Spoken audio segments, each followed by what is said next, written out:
Good day, my name is Ted Jones and we're here at MarineMax in Stuart, Florida. Beautiful sunshine day, great day to be out on a boat like this.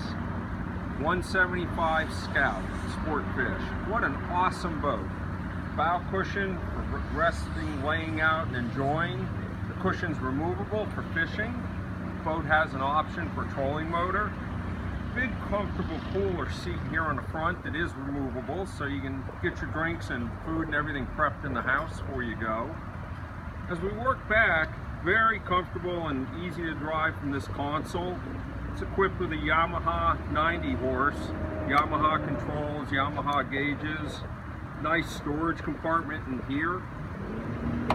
Very comfortable seats and 2 jump seats in the back. And the cushions are removable for the backs on the jump seat, so again, if you want to fish and get serious, you can get out of your way. Final thing on this boat that's really a nice feature, this bimini top. It folds back like this, opens up to give you plenty of coverage, and then it also is removable on quick disconnect. So if you got a day you want to fish and want that thing out of your way, you can. The other side is, many people have these boats, never put a fishing rod on them, just enjoy them for cruising, having fun, towing the kids or grandkids on an inner tube. Anyway, if you'd like to get out on this boat or for more information on it, you're welcome to contact me. Again, my name is Ted Jones, MarineMax Stuart, 772-263-6743. Thank you for your time.